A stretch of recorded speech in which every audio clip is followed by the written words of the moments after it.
Please stand by for further details. We return you now to your regularly scheduled programming.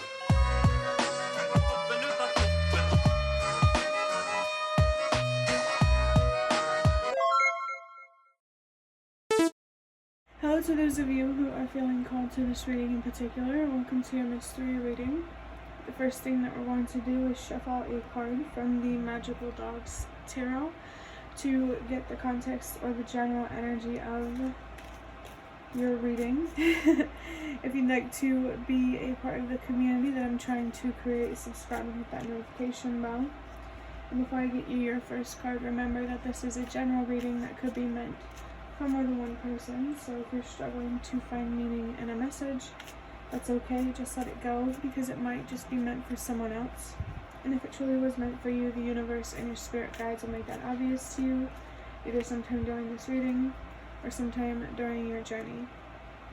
So I got a very strong energy of the Magician, because it came up in the previous reading that I just recorded, and the Magical Dogs Tarot has the Magician card. This is the Magician card in tarot, in this tarot deck. And I just feel like there's a strong energy or message here about your power and really stepping into that and having more control over your life than your fears do. Like, I'm picking up on the Chariot in tarot, which has the number 7 on it. You're definitely being encouraged to heal so that way you can have more, because you deserve more and you have the power to give yourself more. I do feel like there could be something here about addiction and how that's really holding you back from embracing your power. And like, addiction can literally be anything. It could be drugs, alcohol, validation, a lot of different things. So even if you're sitting there like, what? I don't have an addiction. Maybe there's something here that you're attached to mentally or emotionally. That will still apply if you do have an addiction, but if you don't, regardless, there is something here for everyone watching this about how your mind is attached to something. It could be something outside of yourself. It could be something emotional, an idea, anything. And I think you need to look at this attachment in a different way that helps you not be detached and not be restricted and held down and put in a box. Let's go ahead and get your card. Dog energy feels so significant, which I don't know. I just found out that a friend that I knew, she had a white dog that was named after somebody that I know. And white dogs have been coming through in my readings, so. And look at that. There's a white dog on this box. We also have a dog here. He's a pit bull, but he's like white, mostly white and brown, like the dog on that box, and that's who I thought it was about. But maybe there's definitely something significant here for somebody else about a white dog. But the card that I have for you is Strength in Reverse. Someone here is not embracing their strength, and it's putting illusions, distortions, somewhere you're not seeing things clearly. That comes from a place of self-doubt, especially when it comes to what you deserve. I also feel drawn to this cat playing with the dog's tail. An orange cat could be significant, or both cat and dog energy could definitely be significant as well.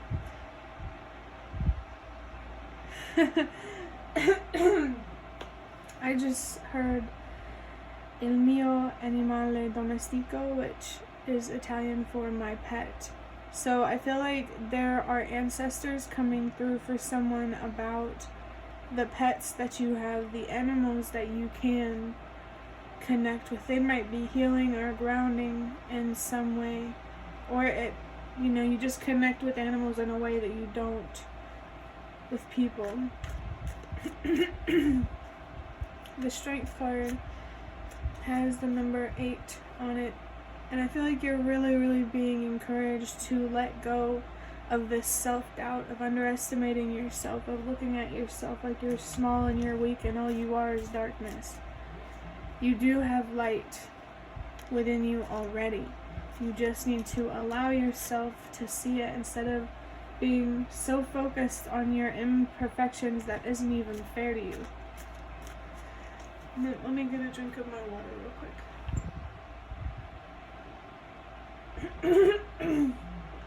There could definitely be something significant here about your throat chakra. I keep having to clear my throat. I think it's partly because of this drink that I'm drinking. It's water, but it has like flavor stuff in it. And it just, I don't know, I just never really found it. Like whenever you put flavor packets in water, it just always makes the texture of the water weird, in my opinion, and sometimes it leaves me feeling more thirsty than I started, like Gatorade or something. I don't know why I'm talking about all of that, but maybe there's a message in there for someone. But don't look so deeply at it that it hurts your brain. Like, if it don't make sense, it don't make sense, and that's okay. It's just not your message. But yeah, you don't allow yourself to see your strength and what you're truly capable of. You tell yourself, I can't do this, I can't do that. What's stopping you? And then ask yourself, is it really stopping me, or do I have options that can remove this obstacle off my path? I do feel a need here to slow down more. Like, whenever you feel overwhelmed with your emotions, fear, sadness, grief, anger, that's a time to look within. Like, emotions that you can't ignore anymore is a cry for help from your subconscious or whatever. Like, it's whenever your emotions, your thoughts, your fears are present, this energy is hard to explain. Let me think for a second.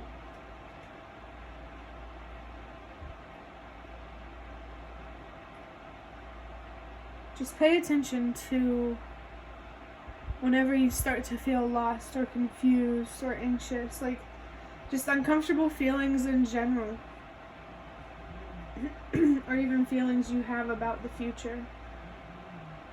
I feel like you're being called here in general to discern truth from deception within yourself, how you speak to yourself, so that way you can discern deception and opportunities in life. And that's interesting that opportunities are coming through, because I did see the 7 of Cups, and 7 of Cups is all about choices and just making the right choices and making sure that you don't accidentally.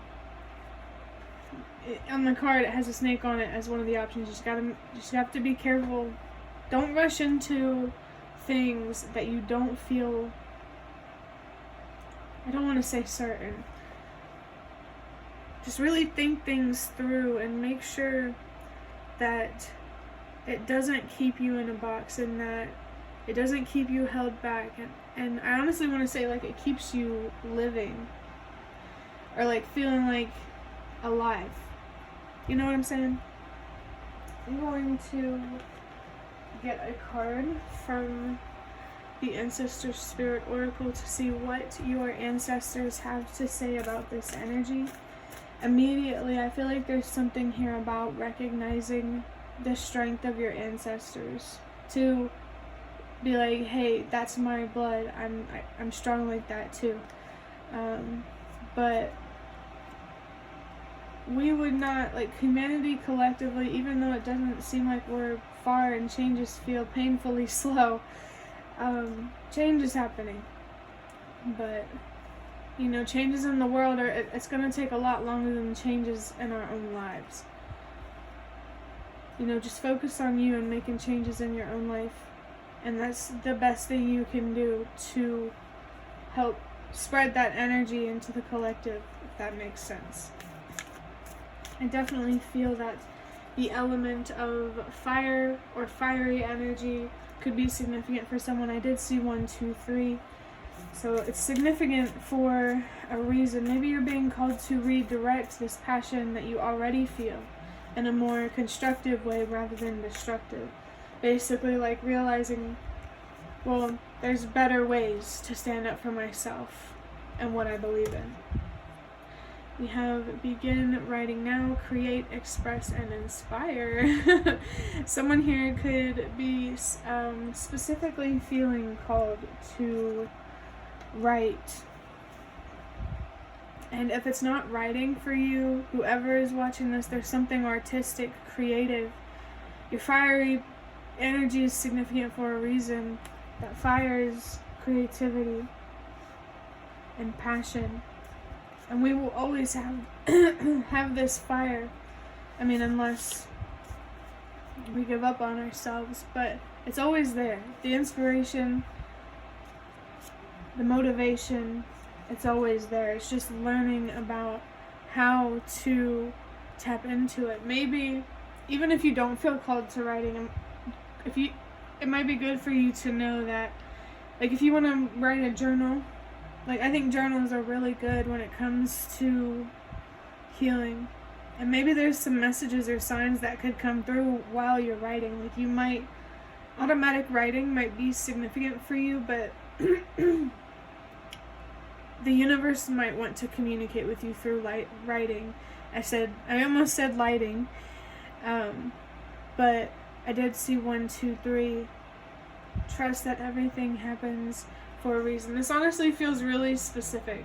Like, this is a reading for someone who feels called to write, or at the least start investing in creativity, self-expression, and getting back that inspiration. I just saw 1, 2, 3 again. 1, 2, 3 could be a significant sign or number for somebody. Maybe there's just in general something here that the universe and your spirit guides want you to create through self-expression to inspire other people. It's like that magician energy, bringing that magic within you out into the real world. Ooh, I really like that. But I'm going to look deeper into this a little more with an index card from this deck of index cards. This will be the last card. So let's see what last messages want to come through. Maybe somehow for someone as well, writing could help you learn more about your strength, your own perseverance, resilience, and stuff like that. 1 second, these just fell on the floor. So I saw swords, and I feel drawn to the yin yang symbol. So I was only going to get 1 card, but we're actually going to get 2. So we have swords right here, like I said. That's air energy. I think writing is about being focused on your mental health, your mind, your emotions, getting more control over your thoughts and the way that you look at things, so that way you have more control over your emotions, and, well, really your decisions overall. This is about recognizing that the problem is internal, and to fix the external problem, you first need to address the internal problem. I just saw 420, and this is the yin yang symbol that I felt drawn to. It says, accept death, embrace life, accept darkness, embrace light. Okay, so if you don't already understand the symbolism or the meaning behind the yin and yang symbol, just 1 second. I strongly encourage you to look that up and understand what it means. There's something here about life being associated with light and death being associated with the dark. The colors black and white feel very, very, very significant for someone. I was actually talking to a friend recently about how I might get the yin and yang symbol tattooed on me somewhere, because she was talking about someone that she knew that had that tattoo. So if you feel called to do that, just throwing that in there. But yeah, this whole writing or just expressing yourself and seeing your own strength, I feel like you're really being called to create something beautiful here, and it feels like it's like about juggling light and dark. I cannot even stress enough how strong like light energy and dark energy are coming through this reading. I feel like the universe and your spirit guides want you to learn how to work with energy. There's some untapped wisdom inside of you. You have the potential to realize something, to have an epiphany, and to use what you've learned to create or express more of what you believe is just for you, like justice-wise, or what's just for the collective. There is a strong energy of justice here. Libra also feels like an extremely significant zodiac sign. The symbol of scales could be significant as well. But I think that will be the end of your reading. I really hope that it was helpful or relevant in some way. If you liked it, the like button, show me that. That is the best way to support me. And if you'd like to offer even more support, you can do so by donating through the thanks button directly below the video. Absolutely not obligated, but always very much appreciated. Feel free to leave a comment down below if you have any. I'd really love to connect with you more. And thank you so much to those of you who have shown your support thus far. It really means a lot to me, and it really does make a difference. And the last thing that I want to say is thank you so much for watching, and I hope to see you around.